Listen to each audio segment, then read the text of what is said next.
Hare Krishna.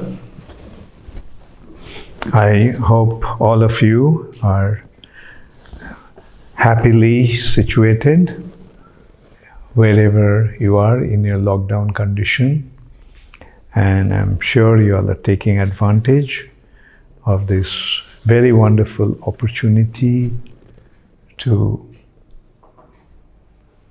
cultivate your spiritual life very nicely. Going deep is the actual way of making advancement in spiritual life, deep within the core of our hearts. And for that we need isolation. And I think we are getting, in one hand, we're getting the isolation, and at the same time, we are getting the opportunity to listen to so many exalted devotees giving classes. So, some days I'm giving 6 classes a day, and this is a steady thing that's going on. Uddhava Gita. I hope you all are relishing this Uddhava Gita. I am. It's so nice to go into Uddhava Gita. Krishna is making this so profoundly understandable, different aspects of spiritual elevation. The symptoms of living entities, like 2 types of living entities, liberated soul and conditioned soul. The living entities in the spiritual world or in the spiritual domain, and living entities in the material world, conditioned souls and liberated souls. And in a way we can see that Krishna is practically dealing with the same subjects that he dealt with in Bhagavad Gita. But here he is dealing with them in a more deeply, more profound way. Like one thing Krishna is making clear, that devotional service is the only way. In Bhagavad Gita, he described about other processes. Here also he described about other processes, mainly Karma Yoga, Jnana Yoga, Ashtanga Yoga, Dhyana Yoga.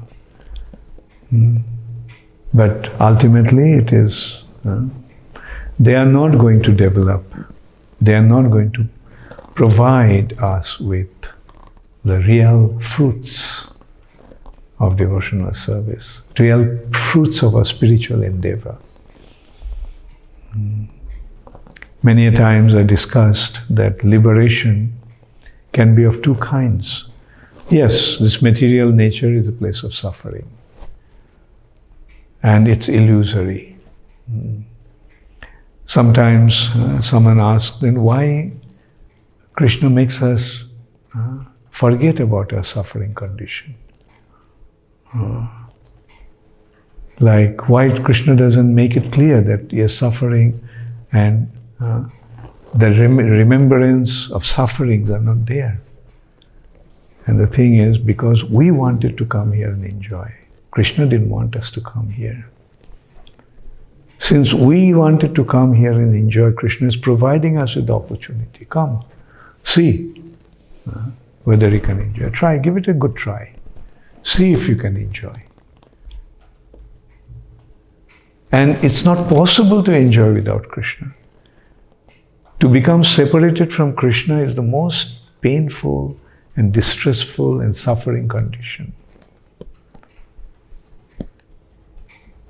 But because we wanted to enjoy, Krishna is giving us an opportunity, and that is that illusory energy of the Lord is making that arrangement. Okay, come, enjoy. And see what happens. So that is the reason why we are illusioned. We are illusioned. Actually, this illusion is to make us feel that we can enjoy. And there is some tinge of enjoyment, which is actually the reflection of the spiritual enjoyment. In simple words, it can be said that highest form of material enjoyment, the momentary enjoyment of sexual pleasure, is a momentary perverted reflection of the spiritual joy.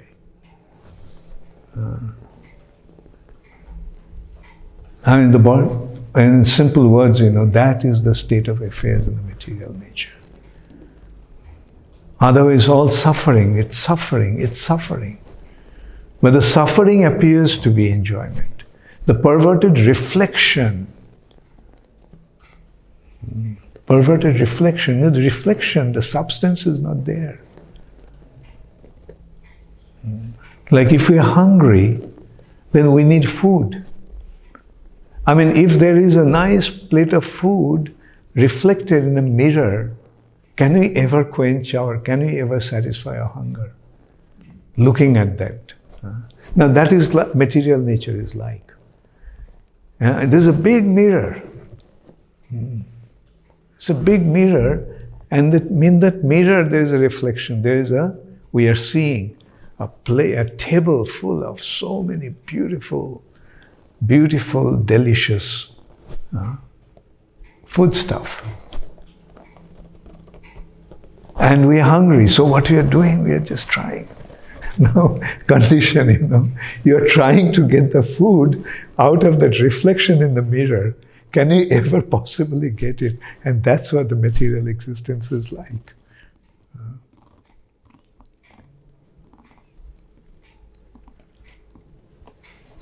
And then, sometimes there is like some feeling that, well, I got it. A momentary feeling like that, through that reflection. And the sexual pleasure is like that. That momentary reflection, thinking that, yes, I got it. But it doesn't satisfy our hunger. But what will an intelligent person do? Just consider, everybody in this material nature is struggling to get the food out of that reflection in the mirror. But it's just a piece of glass carrying that reflection. No matter how much you try, can you possibly ever get the food to quench to satisfy your hunger? But then then a Vaishnava comes. A pure devotee comes and says, look, that's only a reflection. Actually, it's a mirror, and in the mirror you're seeing the reflection. Turn your face. The food is there. Since the reflection is there, then the substance must be there. The real thing must be there. But it's not there, it's there. So turn your face. And that is what one has to do. Give up all these endeavors, all these efforts to enjoy in this material nature. Turn, just leave that behind. That's a reflection. I'll never be satisfied endeavoring to get what we want from there. So let's just turn. And then we turn around and then we see, yes, in reality there are all these delicious food placed on this wonderful table. And eat as much as you want.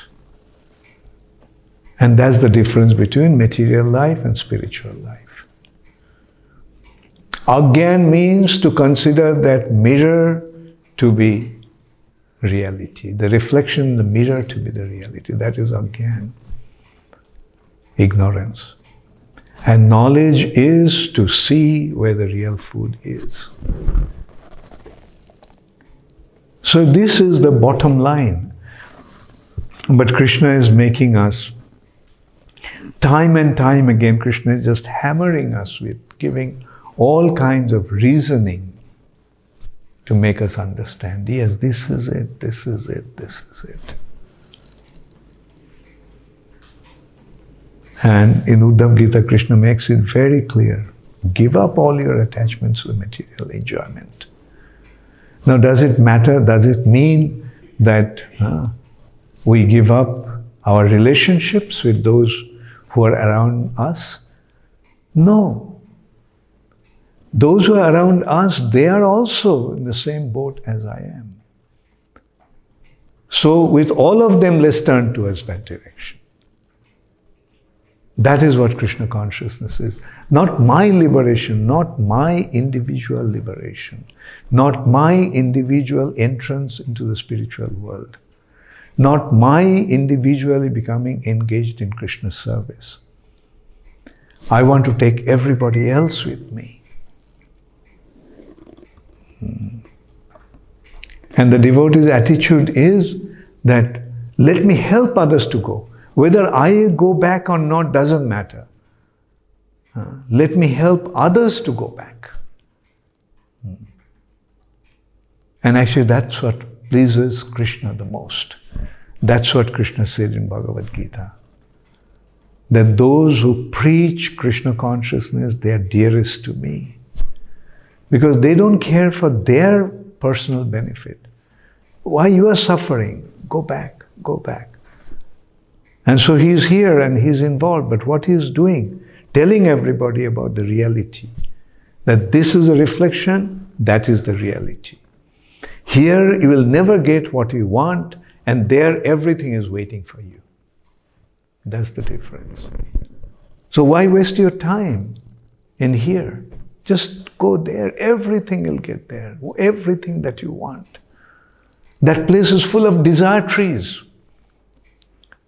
All your desires will be fulfilled. You simply have to desire. Whatever you desire, you'll get. But you have to turn your face in that direction. So that is what Krishna is telling us through Bhagavad Gita, through Uddhava Gita, through all that he is, and through his own pastimes. He is just making that same point, trying to make us understand this simple truth.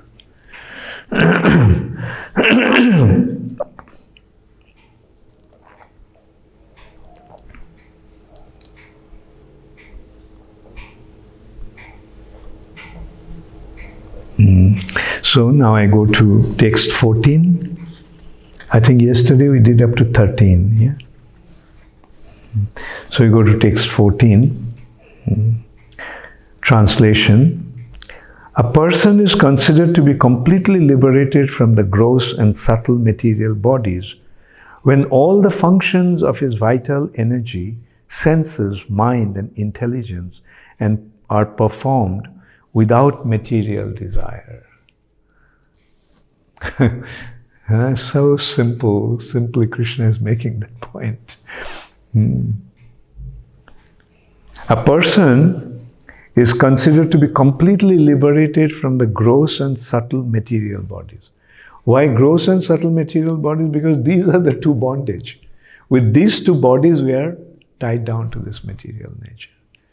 Therefore, to be liberated means to become free from the bondage of the gross and subtle body.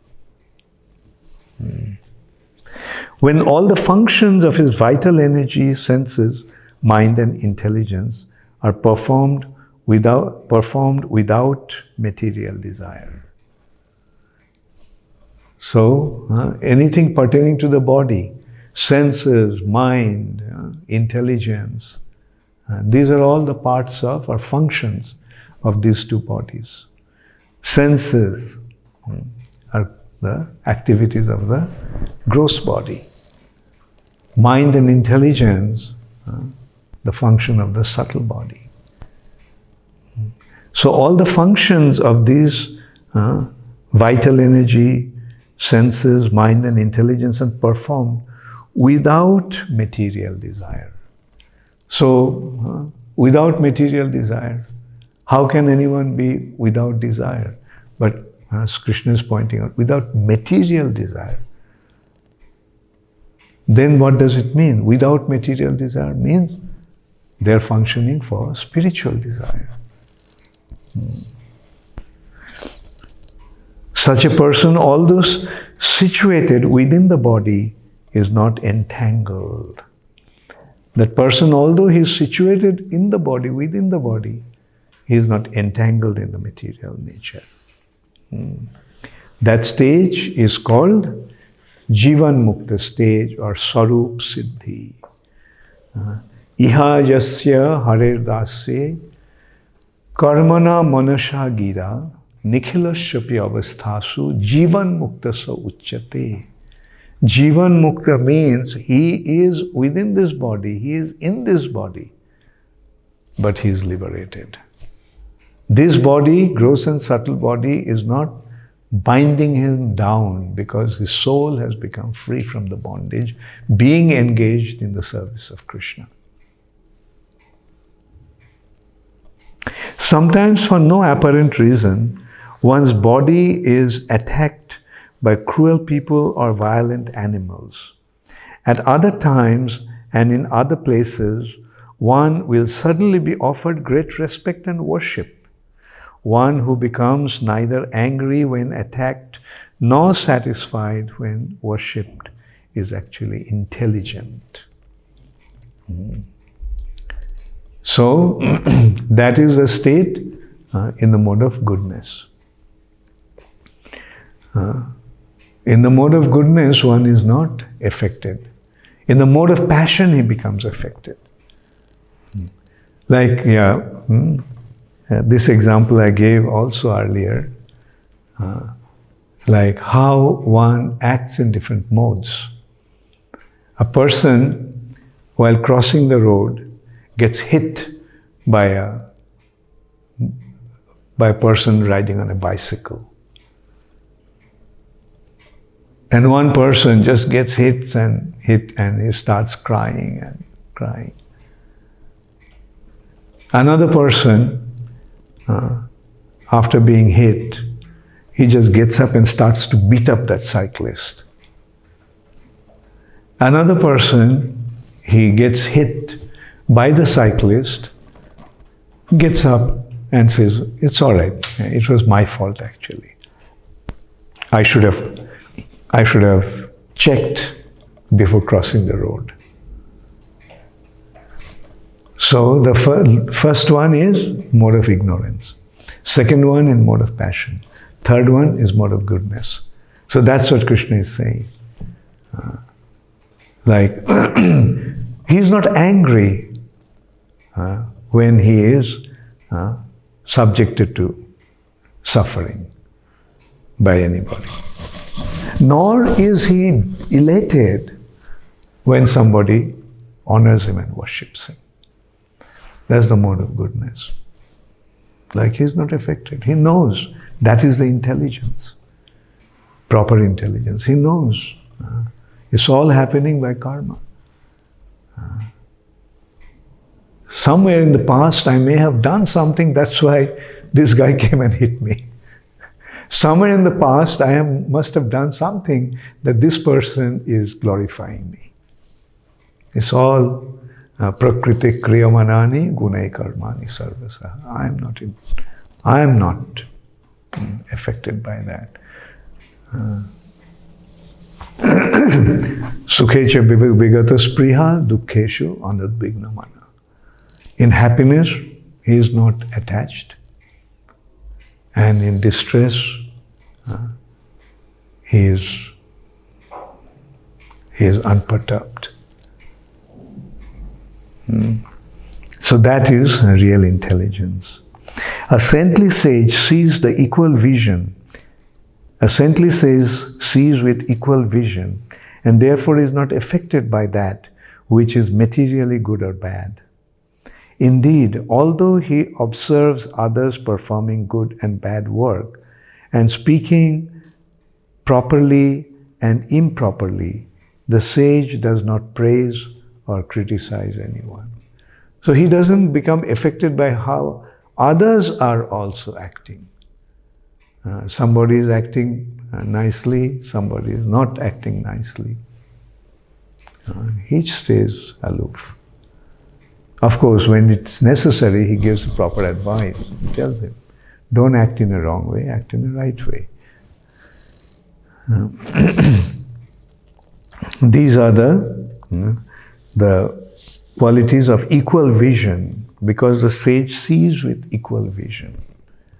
Equal vision means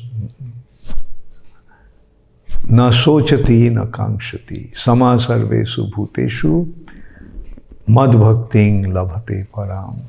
That state is possible because one has accepted spiritual life, devotional service. For the purpose of maintaining his body, a liberated sage should not act, speak, or contemplate in terms of material good or bad. Rather, he should be detached in all material circumstances, and taking pleasure in self-realization, he should wander about engaged in this liberated lifestyle, appearing like a retarded person to outsiders. The self-realized soul, he doesn't make any endeavor to maintain his body. Liver should not act, speak, or contemplate in terms of material good or bad. It's a very advanced stage, like we see Madhavendra Puri. Devotees like Madhavendra Puri did not ask for any food. He didn't ask for any food.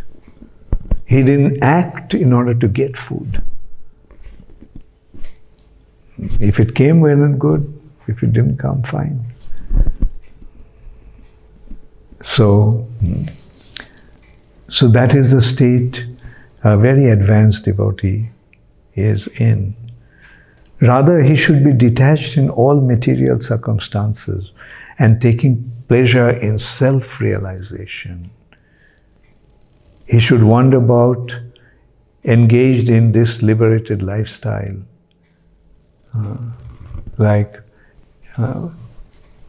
Again, we go back to that point. A pure devotee doesn't derive joy from external objects of the senses. He derives his joy from within. Atma Ramascha Munayo. Atma Ram. Deriving his joy from within, from Atma, from the soul, from spirit soul.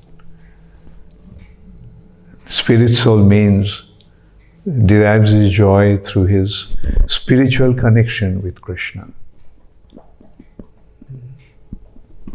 Atma Ramascha Munayo. Nirgrantha, they are free from all attachments. So we are seeing these are the practical examples of what Krishna is telling here. Yes, there are people like that. Madhavendra Puri is one. Rishabdev. These Jada Bharat. Jada Bharat is another beautiful example for that. Everybody thought that he was retarded. Jada, retarded. He can't speak, doesn't have any intelligence, he doesn't understand anything. Like a madman. But actually, he's so absorbed in his Krishna consciousness from within that he doesn't have any external consciousness.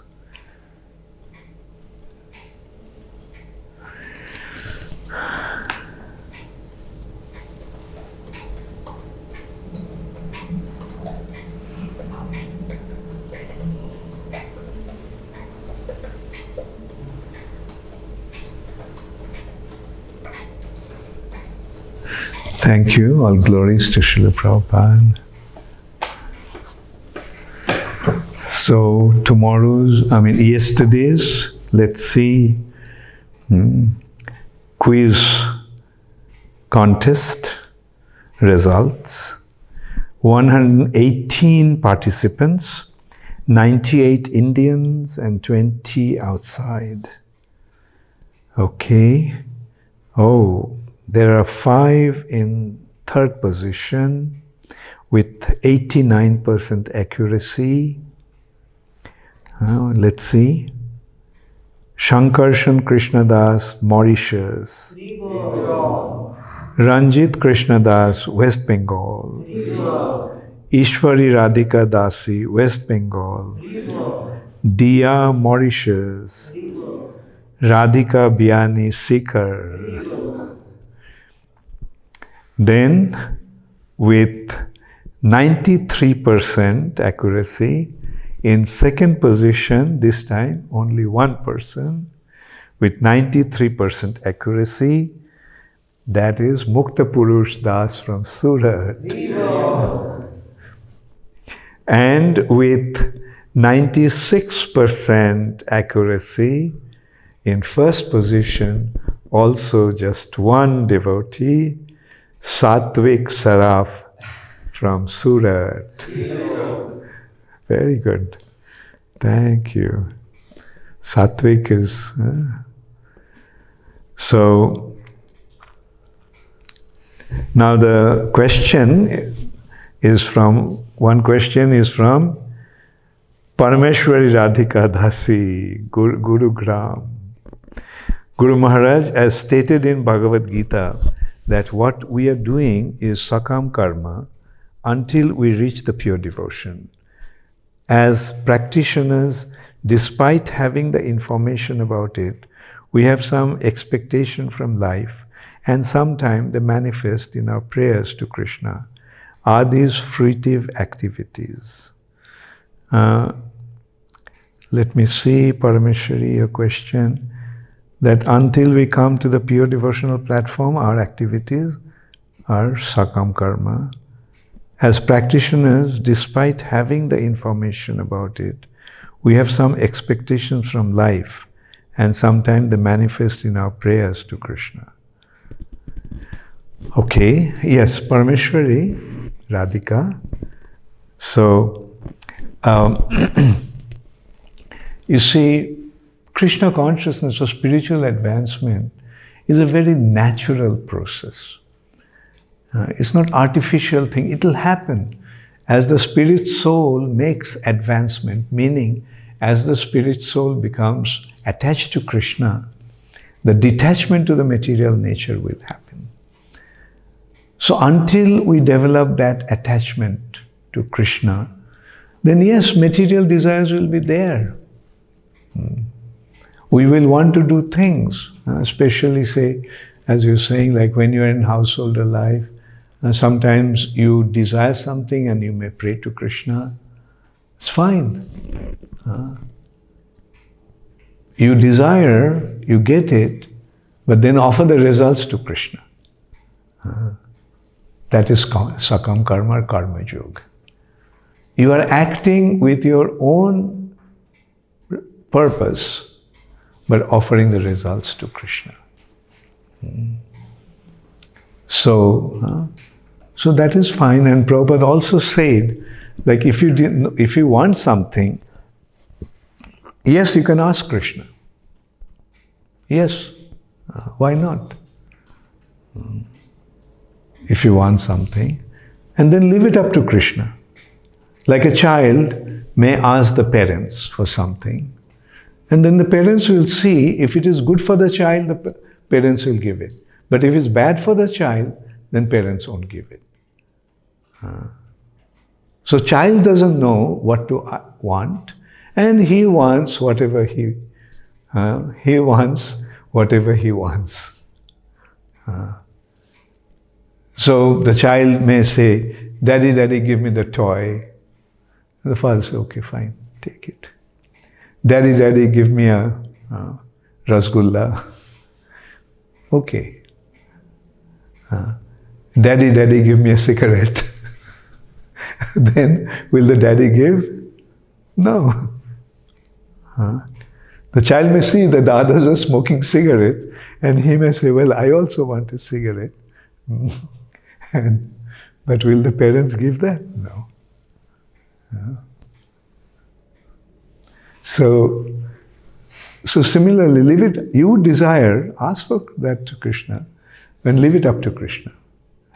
So you can desire in this way, because you are not a child, you are a grown-up person, that you can desire, Krishna, if you feel that it will be good for me, then please give me that. So that is the way to ask Krishna. I leave it up to you.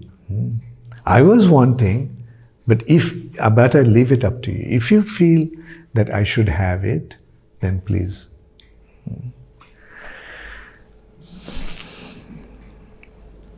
Then the next Krishna, Radha Krishna Chandra Das, Noida and Hyderabad. Okay. As devotees do not have any desire in spiritual world, then why desire trees exist there? Good point. The devotees do not desire anything material. But for Krishna, they want things, yes. And the desire trees are also there to waiting for the devotees to want something for Krishna's service. Desire tree, please give me some nice flowers that I can make a garland for Krishna. Immediately the flowers will appear. Desire tree, I would like to have some nice fruits to offer to Krishna. Desire trees, I'd like to have some beautiful pearls to make a necklace for Krishna. So, desire trees are there and the devotees are there in the spiritual world, but the only thing is that their desires are all spiritual desires. They don't want anything for themselves. Then Gaurangi Gopika Dasi from Ujjain, body becomes dead when soul leaves the body, but our body has different minute cells which also have soul. So my question is, how only one soul function as a prominent soul in the body? When it leaves the body, body becomes dead. Yes. Like as you were saying, in the body there are other living entities. In stomach there are so many worms, so many germs. Even, as you're saying, like when you're breathing, without breathing, so many living entities are coming. And you can also say that in the cells there are so many living entities. Yeah.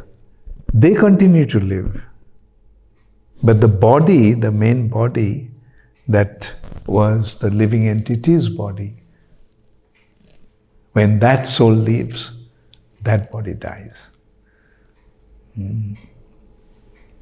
But those who are in the field of this body, like other living entities, they continue to exist.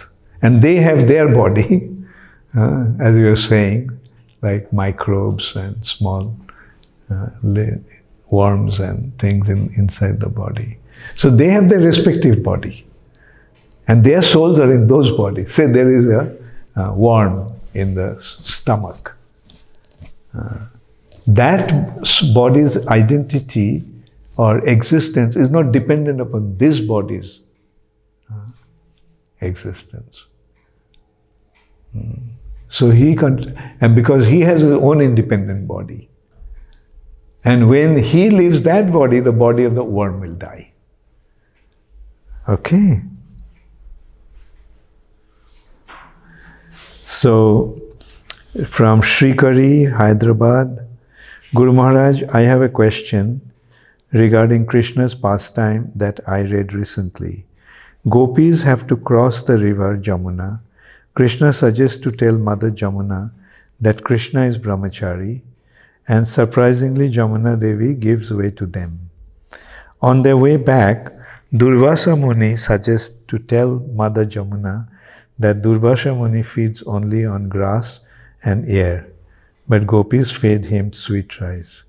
My question is, how is Krishna a brahmachari, and how is that Durvasa Muni lives feeding only on leaves? Shikari, you got the anecdote little wrong.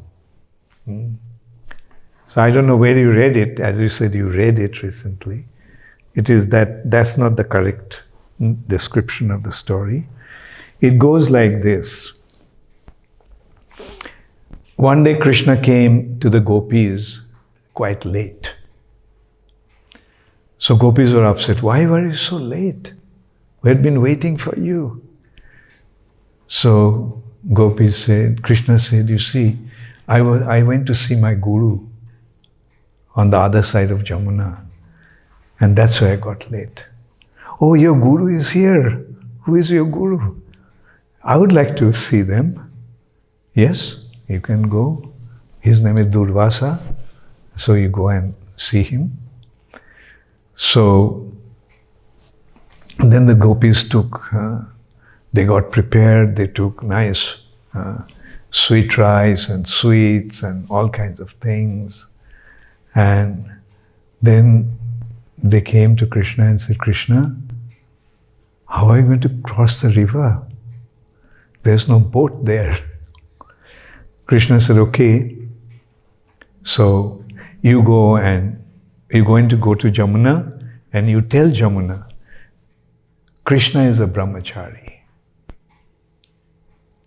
And Jamuna will give you away, give her away. She will part and you'll be able to go across. And they laughed, Krishna, you brahmachari, you're always fooling around with us. Krishna, okay, go and see what happens. Tell that to Jamuna. And that's what happened. Krishna is a brahmachari, and immediately the river parted and they walked through. And they went and met Durvasa Muni, fed him very nicely. But then they realized, oh, how am I going to go home? So Durvasa Muni, they were telling Durvasa, oh, we got so late, we don't know how to go home. Durvasa said, okay, when you go to Jamuna, you tell Durvasa is anahari. Krishna is brahmachari and Durvasa is anahari. So they were surprised. You ate all this. All that we brought, you finished everything. And you're saying you're anahari. But anyway, they trusted his words and went to Jamuna. And as they said, Durvasa is anahari. Shh. The river parted and they walked through Jamuna. And the question came that how Krishna is brahmachari. You know, when he is always surrounded by women, and in the dead of the night he is calling out the women and dancing with them. So that act of Krishna is completely transcendental. It doesn't have any tinge of material desire for sense gratification, sense enjoyment. That's one consideration. And brahmachari, one is situated in Brahman. So Krishna is the source of Brahmajyoti. So naturally he is the best of the brahmacharis. And Durvasa is anahari because they offered and Durvasa took it. He didn't take it for his sense gratification. Durvasa just subsists on durva grass. But because they brought all the food stuff for him, he said, okay, if you want to feed me, fine. So Durvasa did not eat for his own sense gratification. So you got the story, Shikari. Leelanath Das from Delhi. Why sometimes bad things happen with devotees? Is it our past reaction? But devotees are engaged in Krishna's service. So how is it possible? Yes, bad things never happen to the devotees. Whatever happens to the devotees is simply due to Krishna's arrangement, therefore nothing can be bad for a devotee. But Krishna will do things simply to make him more fixed up in Krishna consciousness, or sometimes Krishna burns a big karmic reaction in a small touch. For example, somebody's whole hand was supposed to get chopped off, and he gets a little scratch cut in his finger. So if you look at it, he got a cut on his finger, but actual reaction was meant to be his whole hand to get chopped off. Is it a bad thing that he got a little cut? So in this way, Krishna sometimes, with a small little touch, he burns out the karma of the devotees. Therefore, a devotee never sees them as bad happenings, but he sees that it's Krishna's divine arrangement that it happened this way. So, okay, Leelanath. So, thank you very much. All glories to Srila Prabhupada.